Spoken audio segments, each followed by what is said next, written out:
Assalamualaikum warahmatullahi wabarakatuh. Allahumma sholli ala Sayyidina Muhammad wa ala ali Sayyidina Muhammad. Pemirsa yang dirahmati Allah, marilah kita simak ceramah dari Kiai Haji Abdullah Gimnastiar dengan tema Hidup Tenang dengan Tidak Mengikuti Hawa Nafsu. Sebelumnya marilah kita perbanyak sholawat minimal 1000 kali sehari, agar hidup kita penuh barokah dan mendapatkan syafaat kelak. Jangan lupa berikan dukungan kepada channel kami dengan memberikan super thanks seikhlasnya. Marilah kita doakan semoga Ajim sekeluarga dan para penonton YouTube ini diberikan kesehatan dan diberikan kebahagiaan dunia dan akhirat. Amin ya robbal alamin. Alhamdulillahi rabbil alamin. Alhamdulillahilladzi anzala sakinah fi qulubil mu'minin liyazdadu imanan ma'a imanihim. Allahumma salli wa sallim wa barik ala sayyidina wa maulana Muhammad wa ala alihi wa ashabihi ajma'in. Ya Allah, berkahi majlis ini. Duhai yang maha menatap, bukakan hati kami agar dapat mengenalmu ya Allah. Hujamkan di hati kami hati yang yakin padamu. Allahumma inna nas'aluka imanan kamilan, karuniakan iman yang sempurna ya Allah. Wa yaqinan sadiqan, keyakinan yang benar. Wa qalban khasyian, dan hati yang khusyuk, selalu ingat padamu, selalu tertuju padamu. Taqabbal minna ya arhamar rahimin, ya muqallibal qulub, tsabbit qulubana ala dinika wal iman. Taqabbal minna ya arhamar rahimin, innaka antas samiul alim. Amin ya rabbal alamin.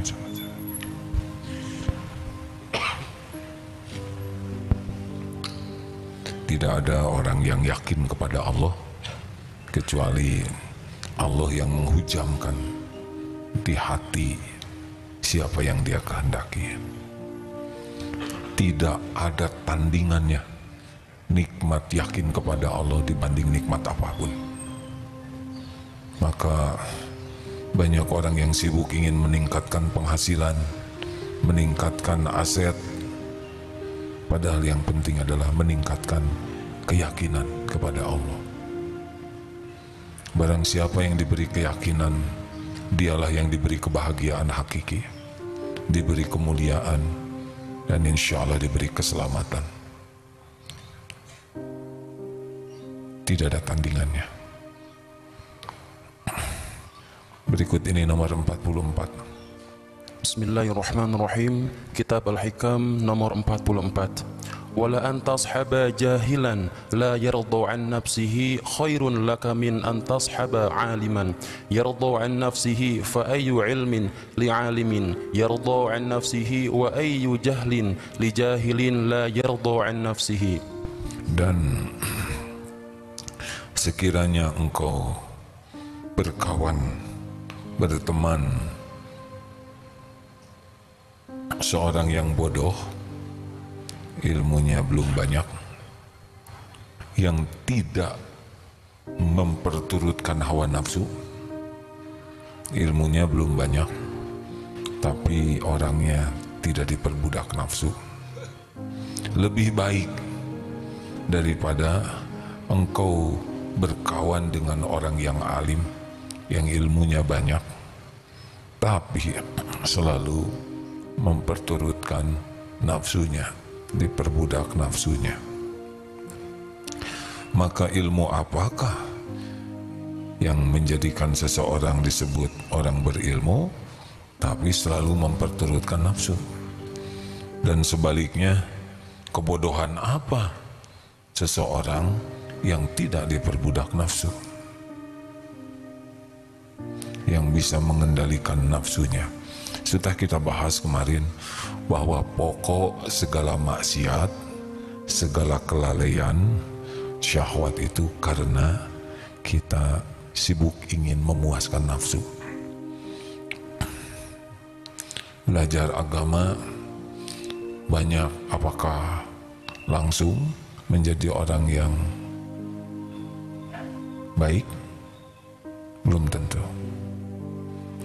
Kenapa ada orang yang belajar agama tapi kelakuannya tidak sesuai dengan ilmu yang dipelajarinya? Padahal pesantren bertahun-tahun, kuliah di tempat belajar agama, gelarnya juga banyak tentang agama, tapi mengapa jauh antara ilmu dengan akhlaknya? Tahu penyebabnya hadirin? Ada nafsu yang tidak ketahan di sana. Nafsu apa? Nafsu ingin dikagumi orang sebagai orang yang banyak ilmu. Nafsu ingin diakui orang sebagai orang yang kuliah di luar negeri, di lembaga pendidikan Islam ternama. Ada kebanggaan yang membuat dirinya selalu ingin diketahui orang, ingin diakui orang, ingin dihargai orang dengan ilmu yang dia pelajarinya. Ini nafsu. Karena harusnya mencari ilmu itu cuma satu tujuannya, agar bisa diridhoi Allah. Tidak ada urusan dengan kekaguman orang, tidak ada urusan dengan pujian orang, pengakuan orang. Ilmu agar kita bisa mengenal Allah, patuh ke Allah, pasrah ke Allah, manfaat kepada makhluk Allah karena Allah. Selesai. Jadi belajar agama, pesantren, kuliah, mau gelar apapun, tidak termasuk orang yang cerdas, akyas, kalau niatnya hanya untuk kekaguman orang. Nafsu ada di sana. Sekarang rajin ke masjid, one day one juz, hafal Quran. Apakah yakin ini termasuk orang yang berhasil mengalahkan nafsu? Belum tentu. Berapa banyak bukan hanya karena ilmu agama saja, tapi karena amalnya merasa lebih soleh dari yang lain, merasa lebih mulia, merasa lebih makrifat, merasa lebih berkedudukan di sisi Allah. Jadi tidak sedikit beramal juga pakai nafsu, walaupun amalnya adalah sesuai dengan syariat. Yang tidak sesuai itu niatnya. Disinilah nafsu itu main. Makanya walau jihad fisabilillah sampai meninggal di medan perang, belum tentu menjadi orang yang diterima di sisi Allah. Yang menggagalkannya apa? Nafsu. Ingin disebut pemberani, ingin disebut mujahid, ingin disebut pahlawan. Nah, nafsu selalu inginnya makhluk, pujian, penilaian, di antaranya itu. Jadi gimana ini? Ini santri baru. Apa dek? Maaf.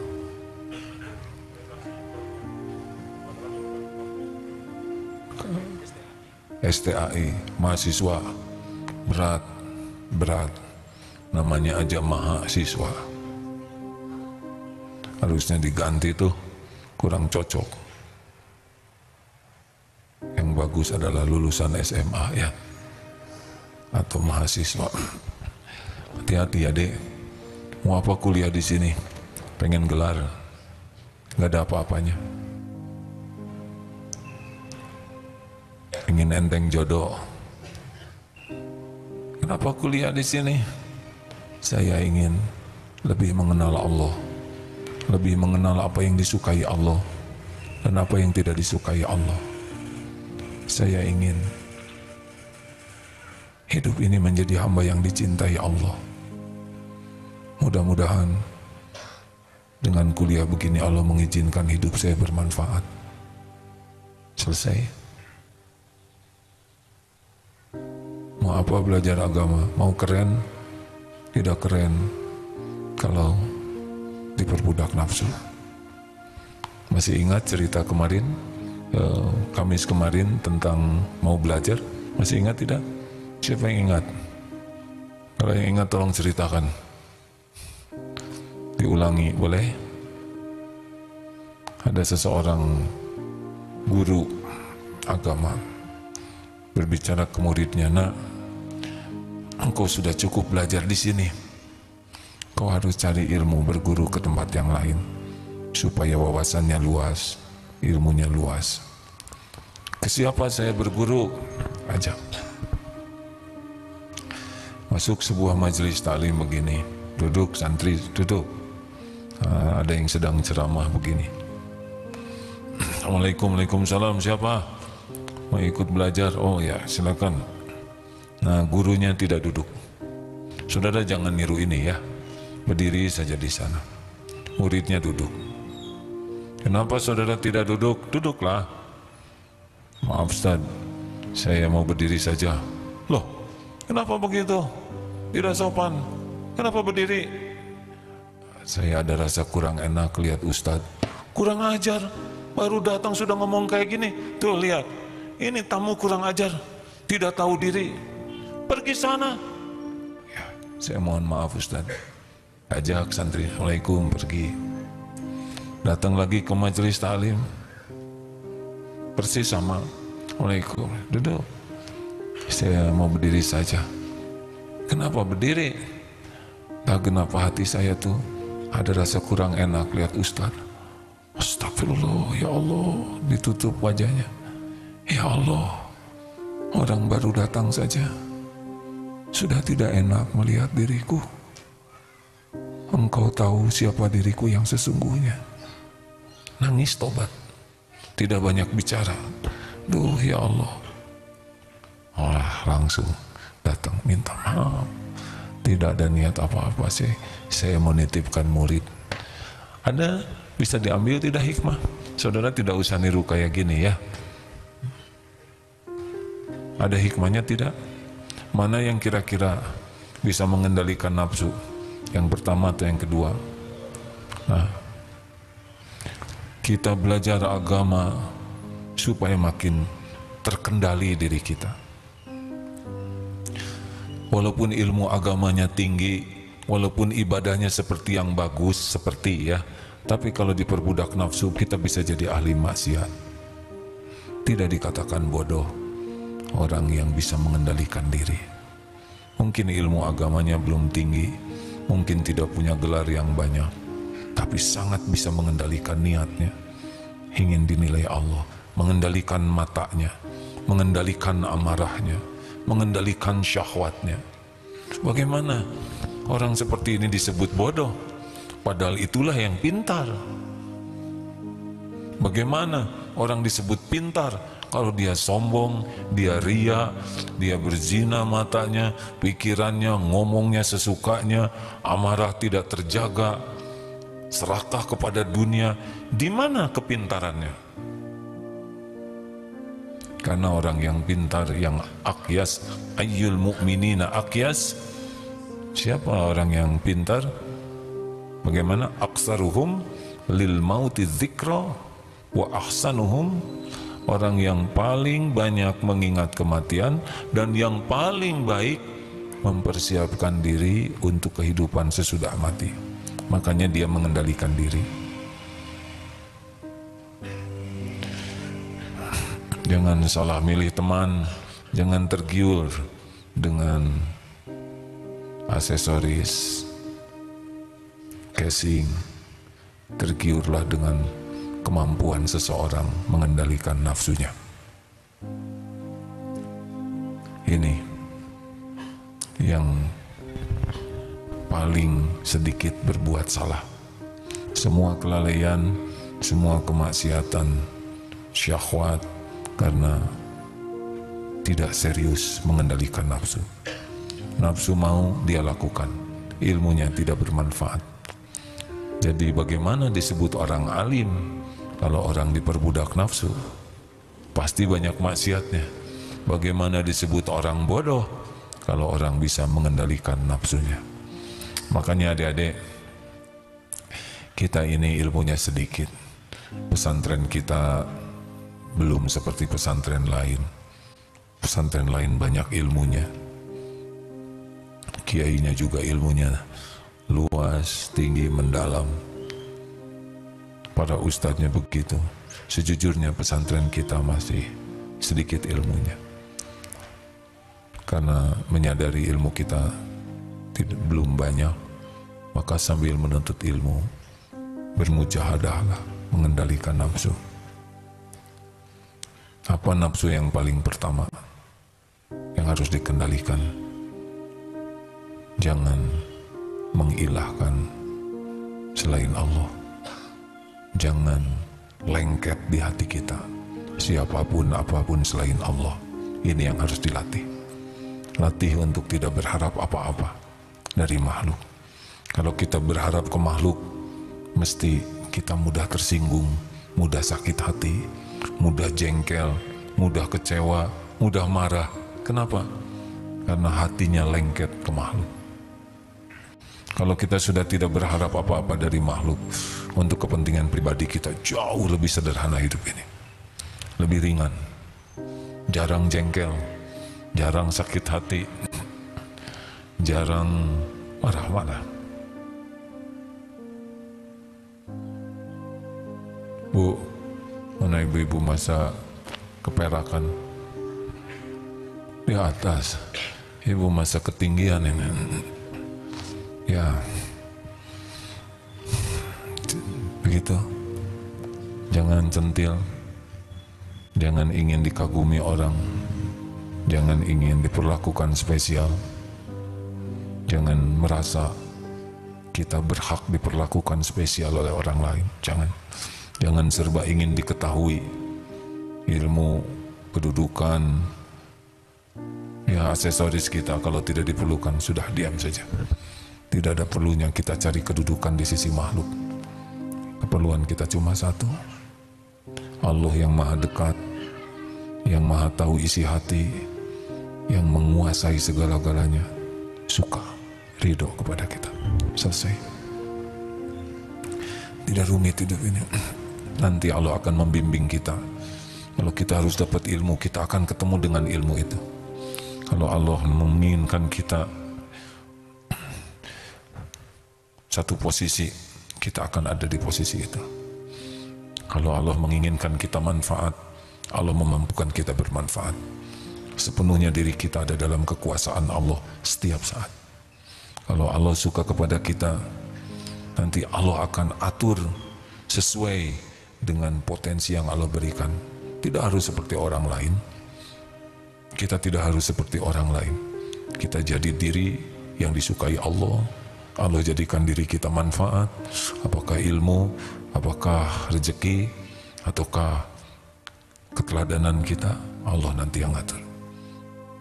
Kalau kita sibuk ingin disukai Allah, nanti Allah yang menggunakan diri kita untuk membela agamanya. Begitu. Gimana yang di STAI, Sekolah Tinggi Agama Islam, mana kira-kira yang berpeluang mudah kotor hati, tamat SMA, tamat S1? Jawab deh. Dan ya, bagi yang mau kotor hati, bagi yang tidak kotor hati nggak ngepek. Mana yang lebih berpeluang mudah kotor hati, S1, S2? Jawab atau hadirin, jangan bikin saya kotor hati ya. S2. Wah, kalau gitu saya nggak jadi kuliah di Darul Tauhid, takut kotor hati. Itu lebih kotor lagi, karena pupuk iman itu ilmu. Jangan mengurangi semangat mencari ilmu karena takut kotor hati, karena bersih hati itu karena ilmu. Wah, saya mah mending nggak kuliah, takut sombong. Saya mah nggak mau kaya, takut ria. Ini ciri orang tidak berilmu. Kita cari ilmu sebanyaknya, S1, S2, S3. Yang jangan itu sombongnya, bukan jangan belajarnya. Kalau kita tidak semangat belajar karena takut sombong, udah ketipu juga. Ah, nggak jadi ya. Baru juga pendaftaran, saya takut ria. Itu persis seperti yang mau tahajud, ada yang lihat, Allah, kamu lihat ya, daripada tahajud saya ria, mending tidur. Sempurna itu ketipu nafsunya. Sedekah 100.000, lihat yang kena 1000 ria daripada 100.000 nggak ikhlas. Tinggal bebesin aja. Yang dirubah itu bukan menghentikan amalnya, tapi merubah niatnya. Siapa salah seorang ulama besar meninggalkan amal karena manusia itu syirik, beramal karena manusia itu ria. Nah, orang itu di tengah-tengah. Jadi kalau mau beramal atau meninggalkan amal harus karena Allah, bukan karena penilaian makhluk. Dan sama saja, ada orang tidak ada orang sama saja, Allah ada. Orang lihat orang tidak lihat sama saja. Orang muji orang nyaci ya sama saja. Tuhan kita adalah Allah, bukan mulut orang. Dipuji sampai doer, yang mujinya 1000 sampai monyong karena memuji. Nggak ada yang nggak akan menambah atau mengurangi apa yang Allah tetapkan untuk kita. Semua orang tidak suka ke kita, nggak juga ngepek. Kalau Allah mau ngasih ya ketemu saja. Tuhan kita adalah Allah. Jangan salah milih teman ya. Teman saya itu orangnya baik, tidak dia bisa mengendalikan nafsunya. Hanya dia merokok aja, ya sudah. Gimana kalau ada ustadz yang merokok? Ya tinggal kita doakan supaya bisa berhenti merokok. Dia ilmunya banyak, cuma ngerokok. Ilmunya kita pelajari, ngerokoknya jangan ditiru gitu. Jangan juga merendahkan seorang ustadz karena merokok. Siapa tahu banyak amal lainnya yang jauh lebih banyak dan lebih diterima Allah. Kita memang tidak merokok, tapi tidak berarti tidak melakukan dosa. Darah, berbaik sangka dan berbaik doa. Terima kasih. Pada mikir apa ini? Mau lebih tenang? Ya, jangan mau diperbudak nafsu. Tahu cirinya nafsu apa? Tidak menyukai yang Allah sukai, menampakkan bagus sesuatu yang jelek, menampakkan indah sesuatu yang busuk. Pacaran indah tidak? Indah Pak? Tadinya saya sangka yang menjawab pemuda. Nggak apa-apa Pak, emang suka tidak tertahankan panggilan jiwa. Sepertinya indah, tapi ya pasti nafsu. Yang indah tuh kalau sudah halal. Begitulah. Ada pertanyaan? Ya Pak. Silakan Pak. Bapak dari mana? Mohon izin. Bismillahirrahmanirrahim. Assalamualaikum warahmatullahi wabarakatuh. Waalaikumsalam. Nama saya Subakir dari Lampung. Alhamdulillah. Mohon izin Bapak-bapak semuanya dan bahwa hidup ini perjuangan. Cari ilmu, cari harta itu berjuang. Jadi dalam perjuangan itu tentunya perlu nafsu. Kalau perlu nafsu, iya, kalau tidak punya nafsu nanti lemas, tidak ada semangat. Nah, untuk maksud saya ini, untuk mengelola nafsu ini kan perlu ilmu. Nah, ini yang saya tanyakan, kiat-kiat apa untuk supaya nafsu itu bisa dikelola dengan baik sehingga tidak sampai melanggar aturan. Nah, itu cukup itu. Ya, terima kasih. Jawabannya ceramah ini dari tadi Pak. Bapak kemana? Ya, saya nahan diri sekuat tenaga supaya tidak salah ngomong. Ya, pertanyaan Bapak jawabannya yang dari tadi diceramahin Pak. Jadi saya ceramah apa tadi?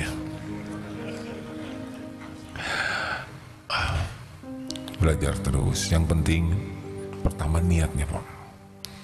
Udahlah, semua masalah itu karena niat kita bukan nyari Allah ya. Ingin dipuji, ingin dihargai, ingin dikagumi, ingin diberi, ingin diperlakukan spesial, ingin dicintai, ya itu sudah kalau sudah mendominasi sehingga melupakan Allah, jadi kayak ngirim paket salah alamat. Saya kira belajar bukan perlu nafsu Pak, perlu semangat. Contoh belajar pakai nafsu gimana Pak? Pak, nggak jadi. Pak, si Bapak, bukan nafsu maksud Bapak, semangat. Terima kasih Pak, saya mohon maaf ya, digangguin dari tadi. Habis Bapak lucu, nafsu saya sudah nahan supaya nggak keluar, tapi tetap keluar juga. Maaf ya Pak ya, dimaafkan tidak Pak? Harus dimaafkan Pak ya, jangan bikin saya nafsu. Lanjut, ada lainnya. Dunia bergiliran, baru mau wisuda SMA masuk yang ini ya. Ya beginilah, bergilir, hujan pasti berhenti, badai pasti berlalu, COVID pasti udahan. Ada pertanyaan? Jadi kesimpulannya, cari kawan orang yang bisa mengendalikan diri. Jangan cari kawan yang diperbudak nafsu. Setinggi apapun ilmunya, gelarnya, pangkatnya, diperbudak nafsu, tidak akan bagus. Kita lihat koruptor-koruptor itu tidak kurang pendidikannya, jabatannya, usianya, tapi diperbudak nafsu, jatuh. Orang yang selamat. Nah, makin tinggi iman seseorang, sebetulnya seperti berjalan di sekitar onak dan duri. Makin hati-hati. Hati-hati dalam meluruskan niat, hati-hati dalam berbicara, hati-hati di dalam membaca, mendengar, bersikap. Pokoknya rahasianya hati-hati. Terakhir, kesempatan bagi yang mau bertanya silakan. Tidak ada? Ibu? Masa ketinggian? Senang lihat para sesepuh belajar terus. Bapak dari mana tadi? Dari Lampung. Dalam rangka apa ke sini Pak? Bapak ikut PMK, tapi sudah daftar. Jadi Bapak baru masuk tanggal 27. Sementara Bapak sudah keburu ke sini. Oh, segalanya ada waktunya. Kalau belum waktunya ya nunggu ya. Alhamdulillah. Cukup. Terima kasih sahabatku sekalian. Pasti serba salah ya. Mau nanya apa yang mau ditanyain, mau disebut cukup, masih pengen begitu ya. Nah, saya yang pengen berhenti ya. Karena bicara tidak boleh karena ingin bicara. Bicara karena perlu bicara. Kalau sudah cukup keperluannya, cukup saja. Orang bisa paham bukan karena panjangnya ceramah, tapi karena Allah yang memberikan pemahaman. Kalau yang dengarnya ikhlas, yang bicaranya ikhlas, mungkin beberapa patah kata juga sudah bisa menggugah dan mengubah. 2 jam bicara, tapi niatnya ria, yang datangnya juga tidak begitu ikhlas karena kepaksa absen. Nggak ada yang nyangkut, karena yang membuat nyangkut itu adalah Allah. Nah, karena harus sudah berhenti dari tadi, tidak akan diperpanjang. Karena ada kecenderungan orang tuh ingin memperpanjang perkataan. Ya, sesungguhnya begini hadirin. Terima kasih. Selamat datang santri. STAI, Sekolah Tinggi Agama Islam Darut Tauhid, masih sangat sederhana. Kampusnya juga di mana? Kan? Udah punya kampus belum? Nebeng kan ya? Coba rektornya, di mana kampusnya deh? Udah dapat kelas belum? Sing sabar ya. Kalau para santri lagi istirahat baru boleh pinjam kelasnya. Sing tawadu, harus hormat ke SMA dan SMP. Tahu kenapa? Tahu kenapa? Karena dosanya lebih sedikit dari mahasiswa ya. Jangan sombong ya. Kalau lihat yang lebih tua gini, apa yang dipikir? Dosanya lebih banyak, salah. Amalnya lebih banyak. Adik-adik, pesantren itu bukan perkara hanya belajar agama, tapi perkara belajar agama untuk disukai Allah itu. Jelas? Jadi bukan masalah belajar agama, tapi kita belajar supaya Allah suka. Jadi belajarnya mungkin tidak begitu hebat ilmunya, tapi karena tahu ini nyari kedekatan Allah. Dan hebatnya itu bukan banyak ilmunya. Dua, ingat baik-baik ya. Kalau makin banyak ilmu, makin bersih hati, benar itu berarti belajarnya. Makin banyak ilmu, makin banyak amalnya, makin benar. Jadi jangan tergiur oleh banyaknya ilmu, tapi tergiurlah nambah ilmu supaya bersih hati, dan nambah ilmu supaya banyak amal. Apa dalilnya? Innallaha la yanzuru ila suwarikum wa amwalikum walakin yanzuru ila qulubikum wa a'malikum. Sesungguhnya Allah tidak lihat casing, rupa dan hartamu, tapi Allah lihat hati dan amalmu.